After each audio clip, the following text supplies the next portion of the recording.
مرزا ابن جعفر مرزا صاحب کی روح کو شامل کرتے ہیں۔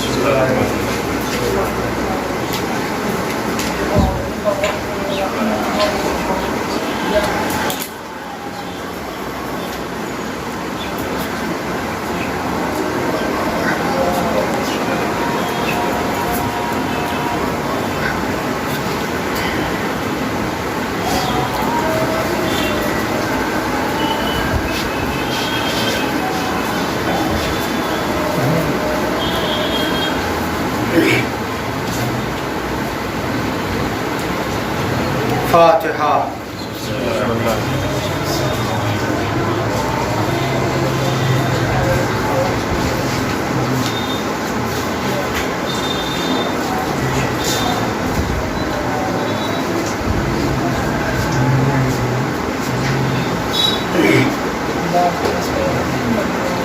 لا حول ولا قوة إلا بالله العلي العظيم أعوذ بالله من الشيطان اللعين الرجيم بسم الله الرحمن الرحيم الحمد لله رب العالمين الصلاة والسلام على آباء الحسين وبنات الحسين ووجداء الحسين وأولاد الحسين أبي القاسم محمد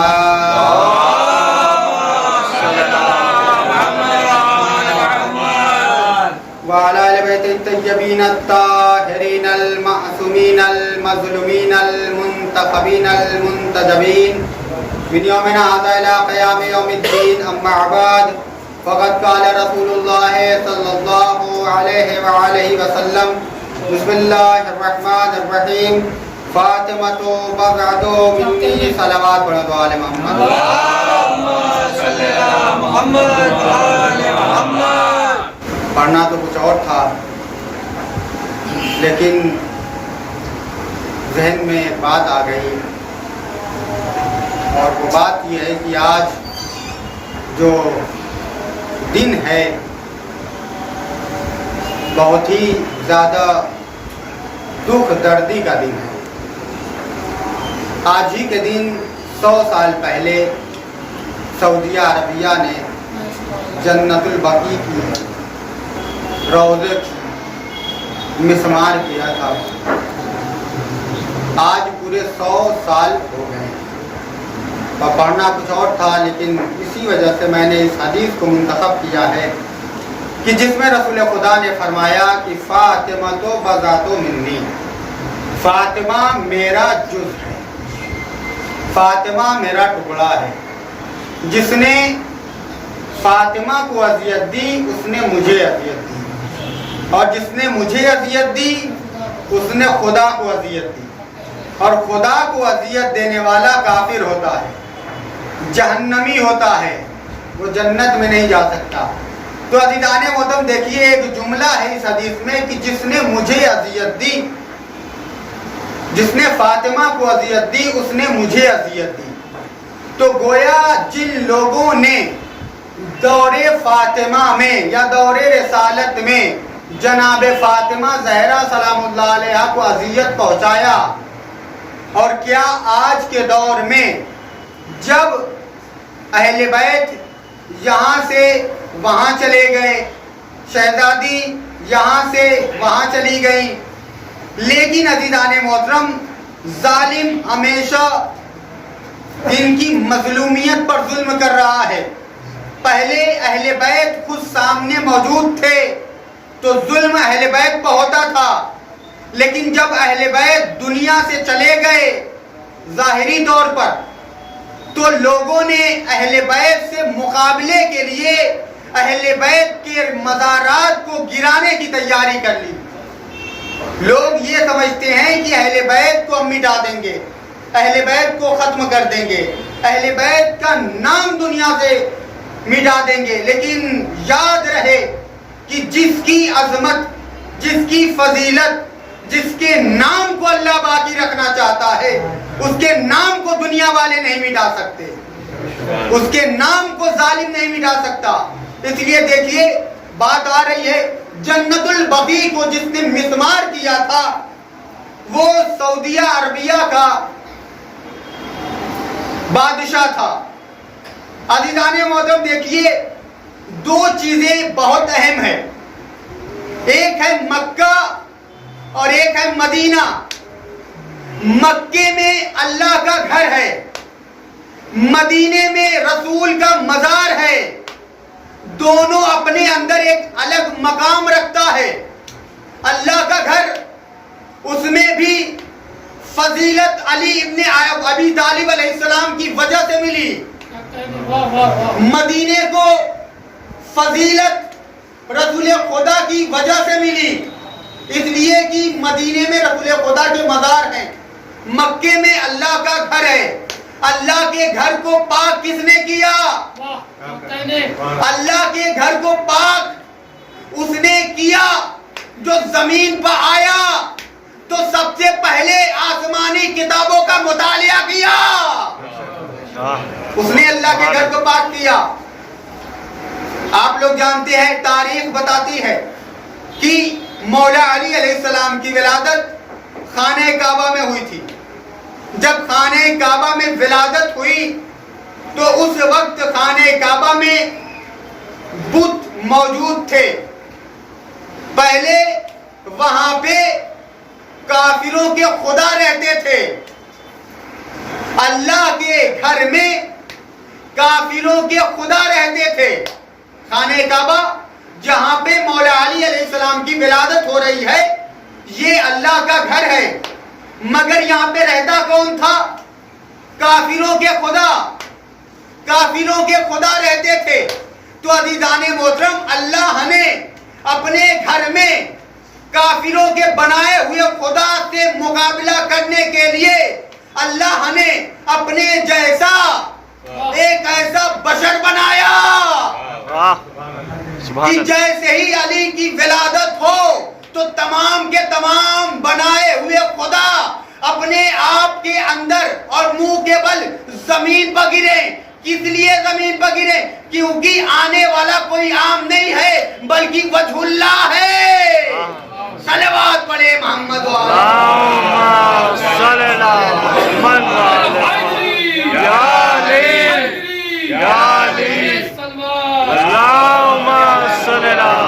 یہ خانہ کعبہ میں جو آ رہا ہے یہ کوئی عام نہیں ہے, یہ وجہ اللہ ہے.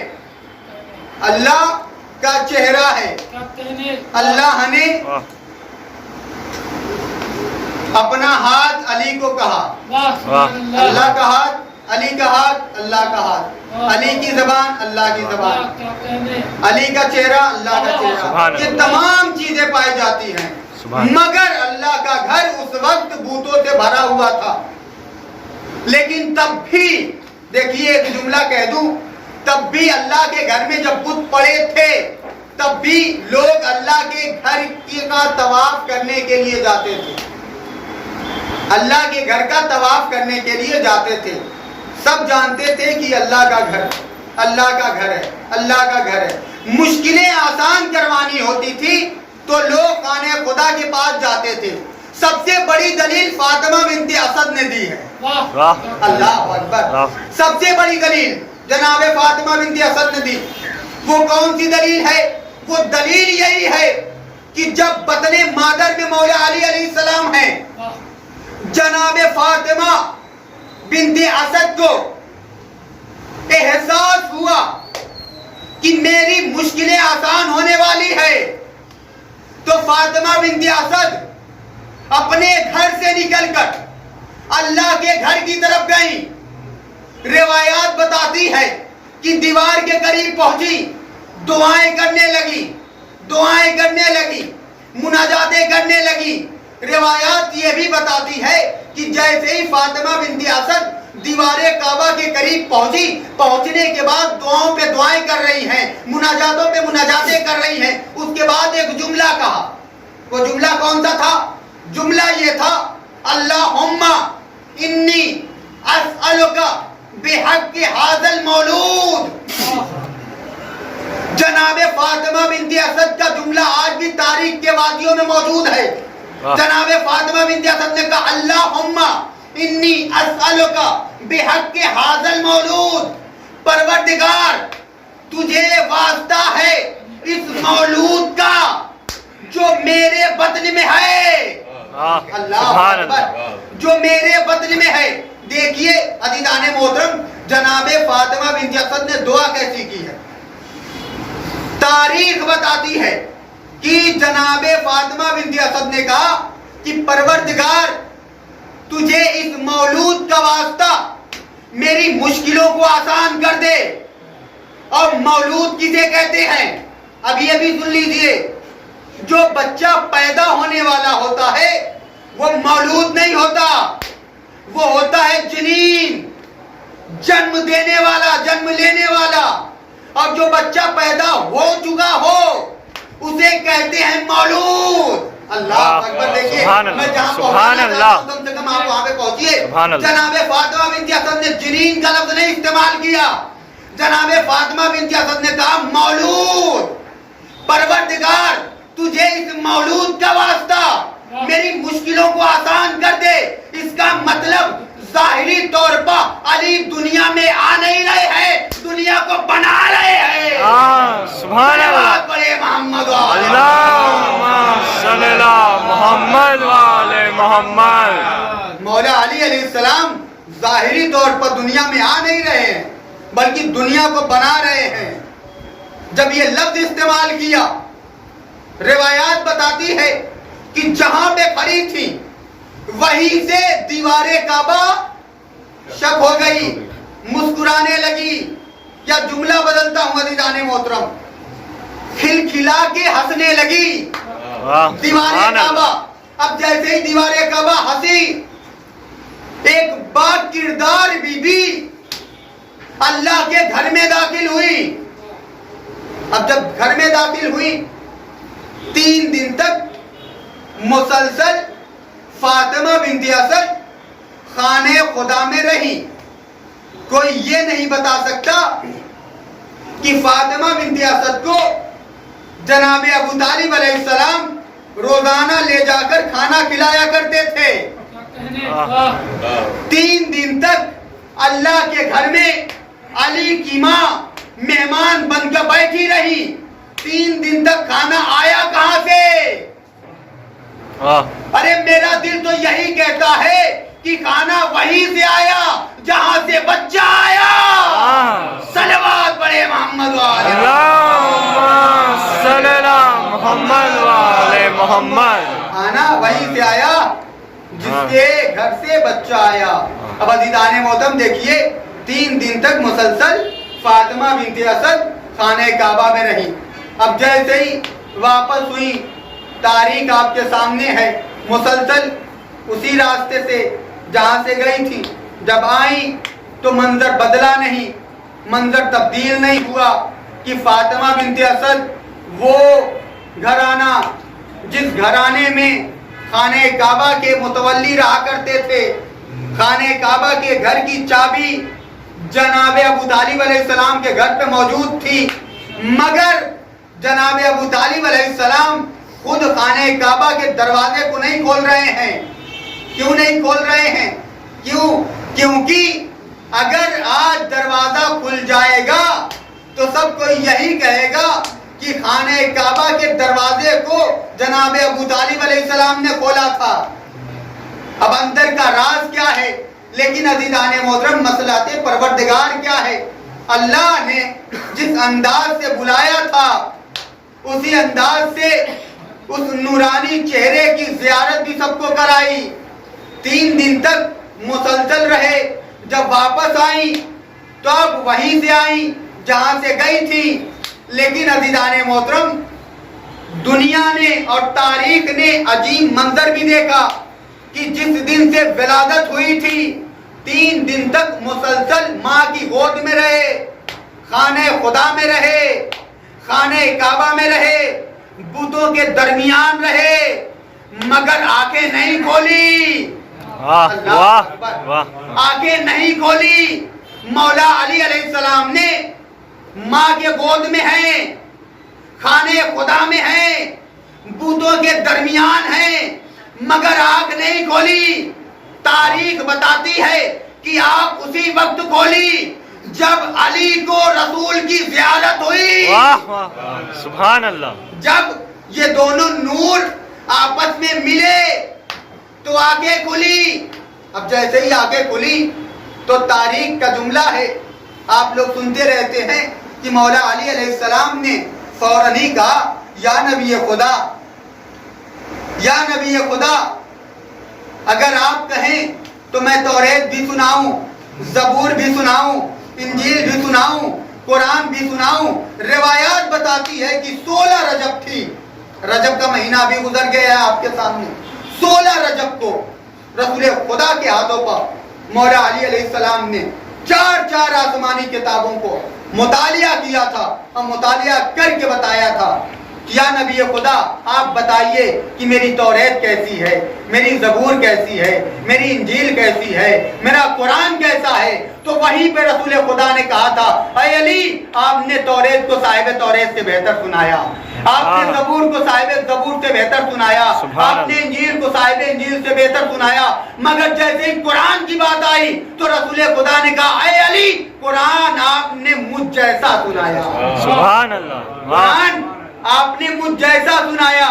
اور آج جو لوگ یہ کہتے ہیں کہ رسول خدا پڑھے لکھے نہیں تھے، وہ کم سے کم مولا علی کے اس فضائل کی وجہ سے رسول خدا کی عظمت کو جان لے۔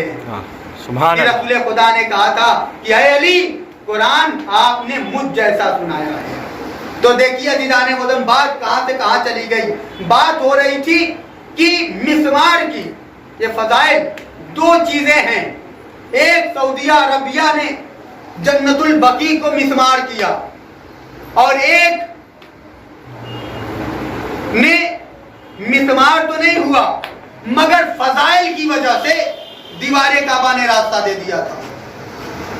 لیکن عزیزان محترم دیکھیے، ایک میں سعودی عرب کی حکومت بنانا نہیں چاہتی، جنت البقیع سعودی عرب کی حکومت بنانا نہیں چاہتی، اور جو خانہ کعبہ میں نشان ہے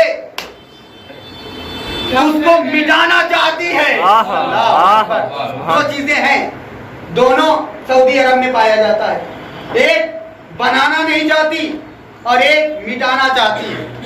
لیکن اللہ کی مصلحت دیکھیے، جنت البقیع کا نقشہ بھی تیار ہو گیا ہے، ہمارے ایران میں موجود ہے، ہمارے علماء نے بہترین طریقے سے نقشہ بھی پاس کیا ہے۔ جس دن اجازت ملی، ایران، عراق، ہندوستان کے تمام لوگ مل کر جنت البقیع کی تعمیر نو کے سلسلے میں گفتگو کریں گے، بات کریں گے۔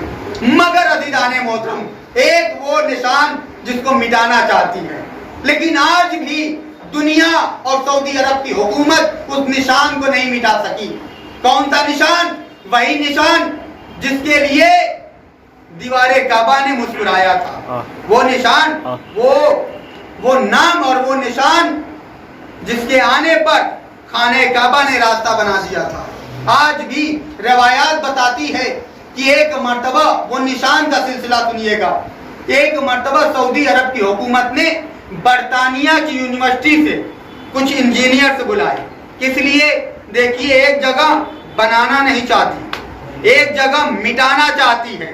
خانہ کعبہ کے نشان کو مٹانے کے لیے سعودی عرب کی حکومت نے برطانیہ کی یونیورسٹی سے کچھ انجینئر سے بلائے تھے، کس لیے؟ کہ نشان مٹایا جائے، نشان مٹایا جائے، نشان مٹایا جائے۔ روایات بتاتی ہے کہ عیسائی یہودی انجینئر برطانیہ سے سعودی عربیہ آئے، نشان کو دیکھا، نشان کو دیکھا، دیکھنے کے بعد کہا مختصر سا نشان ہے، ہم مٹا دیں گے۔ عیسائی یہودی انجینئرز نے کہا کہ مختصر سا نشان ہے، ہم مٹا دیں گے۔ روایات یہ بھی بتاتی ہے کہ خانہ کعبہ کے نشان کو دیکھا اور اپنے اپنے کیمیکل کو تیار کیا، مزدور لگے، محنتیں ہوئی، صبح سے لے کر شام تک مسلسل نشان پر کام ہوتا رہا، صبح سے لے کر شام تک مسلسل نشان پر کام ہوتا رہا۔ جب شام ہو گئی، نشان مٹ گیا، عیسائی یہودی انجینئر سانس لینے لگا کہ اب نشان مٹ گیا، نشان مٹ گیا، نشان مٹ گیا۔ روایات بتاتی ہے کہ شام ہو گئی، سکون کی عالم میں یہ لوگ آنے خدا کے گھر سے سعودی عربیہ کے کچھ ایسے خاص جگہ پہ ان لوگوں کا قیام تھا، قیام و طعام کا نظام تھا. یہ لوگ پہنچے وہاں پہ بہترین طریقے سے دسترخوان پر بیٹھے کھانا کھایا، آرام کیا. جو انجینئر آئے تھے جب صبح ہوئی تو ان لوگوں نے کہا کہ ایسا ہے کہ ہم نے نشان مٹا دیا ہے، لیکن ہم چاہتے ہیں کہ چلیں اور نشان دیکھیں کہ نشان مٹا کہ نہیں مٹا. رات میں آرام کر رہے ہیں، لیکن جیسے ہی صبح ہوئی تو فوراً ہی یہ لوگ آپس میں گفتگو کرتے ہیں اور گفتگو کرنے کے بعد کہتے ہیں کہ چلو دیکھتے ہیں کہ نشان مٹا کہ نہیں مٹا. روایات بتاتی ہے کہ جیسے ہی یہ لوگ اس ارادے سے نکلے کہ نشان مٹا کہ نہیں مٹا، فوراً خانہ کعبہ کے قریب آئے، نشان کے قریب آئے. اب جیسے ہی نشان کے قریب آئے تو کیا دیکھا؟ دیوار میں نشان ویسے ہی موجود جیسے تھا. سبحان اللہ، سبحان اللہ. دیوار میں نشان ویسے ہی موجود جیسے تھا. اب جیسے ہی یہ حیران ہو گئے، پریشان ہو گئے. انہوں نے کہا کہ بہترین سے بہترین کیمیکل ہم نے لگایا، مگر آخر وجہ کیا ہے؟ یہ نشان مٹا نہیں، یہ نشان مٹا نہیں، یہ نشان مٹا نہیں. یہاں تک کہ عیسائی یہودی انجینئر دونوں پریشان ہو گئے. پریشان ہونے کے بعد کہتے ہیں کہ اے لوگوں، اب ہم سے اس نشان کو مٹانے کو نہ کہیے گا، بلکہ ہمیں یہ بتائیے کہ یہ نشان پڑا کب تھا، یہ نشان پڑا کیوں تھا، یہ نشان پڑا کیسے تھا. تو اس وقت سعودی عرب کی حکومت بتانے پر مجبور ہو گئی کہ صدیوں پہلے ابو طالب کے صحن سے ایک بیوی آئی تھی اور دیوار کعبہ نے پھٹ کے راستہ دے دیا تھا. اب جیسے یہ جملہ سنا تو عیسائی یہودی انجینئر یہ کہتے ہوئے واپس چلے گئے کہ جس کو خدا راستہ دے اس کا راستہ ہم کیسے روکے. صلوات پڑھیں. اللہم صلی علی محمد وعلی محمد. جس کو خدا راستہ دے اس کا راستہ ہم کیسے روکے. تو عزیزان محترم، اس انداز سے ان لوگوں کو شکست ملی کہ خانہ کعبہ کے نشان کو مٹانا چاہتے ہیں مگر نشان نہیں مٹا. آج تو دیکھیے ایک بات اور میں کہتا رہتا ہوں، بہت سے لوگ کہتے ہیں کہ ہم علی کا نام مٹا دیں گے. ان کے لیے یہ درس ہے کہ آپ علی کا نام نہ مٹائیے، پہلے آپ علی کے آنے کا نشان مٹائیے، پھر علی کا نام مٹائیے گا. اس لیے کہ علی کا نام مٹانے کے لیے، مولا علی علیہ السلام کا نام مٹانے کے لیے دنیا میں دو کام کرنا پڑے گا، تب مولا علی علیہ السلام کا نام مٹ سکتا ہے. وہ کون سا کام ہے؟ وہ کام یہ ہے کہ انسان جو مولا علی علیہ السلام کا نام مٹانا چاہتا ہے اس کو چاہیے کہ پہلے خانہ کعبہ کو گرا دے، اور دوسرا کہ تمام مسجدوں کو گرا دے. کیوں؟ کیونکہ جب تک کعبہ باقی رہے گا علی کا آنا یاد رہے گا، جب تک مسجدیں باقی رہیں گی علی کا جانا یاد رہے گا. صلوات پڑھے محمد. اللہم صلی علی محمد وعلی محمد. دیکھیے مولا علی علیہ السلام کے نہ آنے کا نشان مٹا سکتا ہے کوئی، نہ ان کا نام مٹا سکتا ہے. یہ عظمت ہے اس لیے کہ اللہ نے علی کو اپنے گھر میں پیدا کیا. سبحان اللہ. اور آج دیکھیے بات کہاں چلی گئی.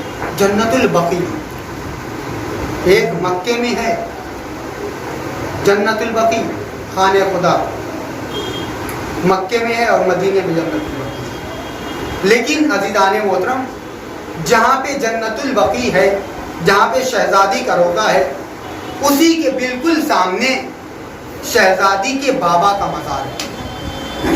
لیکن آج شہزادی کے بابا کے مزار کو مسلمانوں نے سجایا ہے. یہ کیسے مسلمان ہیں جنہوں نے بابا کا خیال کیا مگر بیٹی کا خیال نہیں کیا؟ آپ لوگ جانتے ہیں کہ جو صفات خود رسول خدا نے بتائی تھی کہ فاطمہ تو بذات منی، فاطمہ میرا جز ہے، فاطمہ میرا ٹکڑا ہے. جس نے فاطمہ کو اذیت دی اس نے مجھے اذیت دی، اور جس نے مجھے اذیت دی اس نے خدا کو اذیت دی. اتنا بڑا جملہ رسول خدا نے کہا. اور یہ جملہ کس کے لیے تھا؟ یہ جملہ انہی کے لیے تھا جو رسول خدا کے پاس بیٹھتے تھے، تمام کے تمام امتیوں کے لیے تھا کہ دیکھو رسول خدا جانتے تھے کہ میرے بعد میری بیٹی کے اوپر وہ مصیبت ڈھائی جائے گی کہ میری بیٹی کو مرثیہ پڑھنا پڑے گا، سبت علیہ مصائب والنہار۔ اللہ اکبر۔ ہاں آزاداران مظلوم کربلا جناب شہزادی کونین فاطمہ زہرا سلام اللہ علیہا کا مصائب، رونے میں بخل نہ کیجیے گا۔ آج روضہ بطول کو مسمار کیے ہوئے 100 سال ہو گئے۔ صرف تصور کیجئے کہ شہزادی کتنی مظلومہ ہیں کہ 100 سال سے نہ شہزادی کے قبر پر کوئی سایہ کرنے کے لیے پہنچا، نہ چراغ جلانے کی اجازت ہے۔ اللہ اکبر۔ شہزادی کی قبر بھی آج بھی بے سایہ ہے۔ ہاں آزادارو، رونے کے لیے تیار ہو جائیے۔ یہ کون بی بی ہے؟ یہ وہ بی بی ہے جس کو 4 گھنٹے تک دربار میں کھڑا کیا گیا تھا۔ شہزادی 4 گھنٹے تک دربار میں کھڑی رہی اور اپنے حق کو مانگ رہی تھی، مگر شہزادی کو حق نہ ملا۔ جب شہزادی 4 گھنٹے کے بعد دربار سے گھر آئی ہیں اور مصلے پر جا کے بیٹھی ہیں تو جناب زینب سلام اللہ علیہا نے کہا، اے ضعیفہ، یہ میری ماں کا مصلہ ہے۔ اے ضعیفہ، ارے تم میری ماں کے مصلے سے اٹھ جاؤ، یہ میری اماں کا مصلہ ہے۔ اے آزادارو، جیسے یہ جملہ کہنا تھا، ارے شہزادی تڑپ کے کہتی ہیں، اے زینب، ارے آپ نے مجھے پہچانا نہیں، میں آپ کی ماں فاطمہ ہوں۔ اجرکم اللہ ارباب اعضاء، خدا آپ کو کہیں غم نہ دے سوائے مظلوم کربلا کے۔ ہاں آزادارو، شہزادی کی پسلیاں ٹوٹی ہوئی ہیں، کمر خمیدہ ہے۔ ہاں آزادارو، ایک مرتبہ شہزادی صحن میں بیٹھی ہوئی تھی، جناب زینب سلام اللہ علیہا شہزادی کے سامنے بیٹھی ہوئی تھی۔ اتنے میں جناب زینب نے دیکھا کہ اماں کے پاؤں میں ورم آ گیا ہے۔ اللہ اکبر۔ جیسے یہ منظر دیکھا تو اس کے بعد جناب زینب دوڑتی ہوئی اماں کے قریب آ گئی۔ آنے کے بعد کہتی ہیں، اے اماں، بس اتنا بتائیے کہ آپ کے پاؤں میں چھالے کیسے پڑ گئے؟ جیسے یہ جملہ سننا تھا، جناب سیدہ نے کہا، اے بیٹی، میں 4 گھنٹے تک دربار میں کھڑی رہی تو میرے پاؤں میں چھالے پڑ گئے۔ اے بیٹی، میں تو 4 گھنٹے تک دربار میں تھی، مگر تم 18 گھنٹے تک یزید کے دربار میں۔ اجرکم اللہ ارباب اعضاء۔ لیجیے آزادارو، جس طریقے سے دروازے بطول پہ آگ اور لکڑیاں لے کر ظالم آئے تھے، ہاں آزادارو، یہ آگ لگائی گئی، جناب زہرا کے اوپر دروازہ گرایا گیا، جناب زہرا کا پہلو شکستہ ہو گیا، جناب محسن کی شہادت ہو گئی، مگر ہاں آزادارو، یہ ظلم تمام نہ ہوا، یہ ظلم آج بھی ہو رہا ہے۔ کبھی جنت البقیع کو مسمار کر کے ظلم ہو رہا ہے، کبھی حسین کے عزادار کو شہید کر کے ظلم ہو رہا ہے، مگر ہاں عزادارو، یہ ظالم آج بھی موجود ہیں، آج بھی ظلم کر رہے ہیں، مگر کل بھی ہم سر کٹانے کے لیے آمادہ تھے، آج بھی سر کٹانے کے لیے آمادہ ہیں، مگر عزادارو، بس ہم نے درس اسی گھرانے سے لیا جو کربلا کے میدان میں سجدے کے عالم میں سر کٹا رہے ہیں۔ ہاں عزادارو، مولا کی شہادت کو دیکھیے، زہرا کی شہادت کو دیکھیے، کوئی فرق نہیں ہے، بس فرق بس اتنا ہے کہ مدینے میں شہزادی کو رلایا گیا اور کربلا میں مولا حسین کو رلایا گیا۔ ہاں عزادارو، یہی وجہ ہے کہ کربلا میں جب مولا کے اوپر تیروں پہ تیر چلائے جا رہے تھے، تلواروں پہ تلواریں چلائی جا رہی تھی، نیزے پہ نیزے چلائے جا رہے تھے، تو اس وقت میرے مولا نے ارے گھوڑے پہ سنبھلا نہ گیا، میرا مولا زمین پر آیا، اے عزادارو زمین پر نہیں بلکہ تیروں پر معلق ہو گیا۔ اے عزادارو، ذوالجناح میرے مولا کے قریب طواف کر رہا تھا، طواف کرتے کرتے ایک جملہ کہہ رہا تھا، اے مولا ارے ایک مرتبہ ہمت کر کے میرے پشت پر سوار ہو جائیے، میں ان ظالموں سے اتنا دور لے جاؤں گا کہ دوبارہ یہ آپ پر ظلم نہ کر سکیں گے۔ اے عزادارو، مولا نے کہا اے ذوالجناح یہ میری آخری منزل ہے، اے ذوالجناح بس ایک کام کر دے، جاؤ خیمے میں، اور خیمے میں جانے کے بعد بیویوں کو خبر کر دو حسین مارے گئے، حسین شہید ہو گئے، حسین مارے گئے۔ لیجیے عزادارو، ذوالجناح مولا سے الوداع ہوا، خیمے کے قریب آیا، ارے اپنے زبان بے زبان میں بولنے لگا، بیویاں آگے بڑھی، تمام بیویاں آگے بڑھی، زینب آگے بڑھی، ام کلثوم آگے بڑھی، گھوڑے کو گلے سے لگا لیا، جناب سکینہ آگے بڑھی۔ جناب سکینہ نے کہا اے ذوالجناح تمہارے حلیے سے پتا چلتا ہے میرا بابا شہید ہو گیا، بس اتنا بتا دے وقت زیبا میرے بابا کو ظالموں نے پانی پلایا تھا کہ نہیں؟ ذوالجناح نے کہا اے بی بی ظالموں نے آپ کے بابا کو پیاسا شہید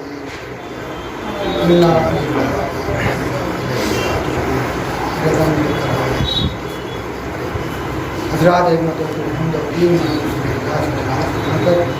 مہدی مرزا ابن جعفر مرزا صاحب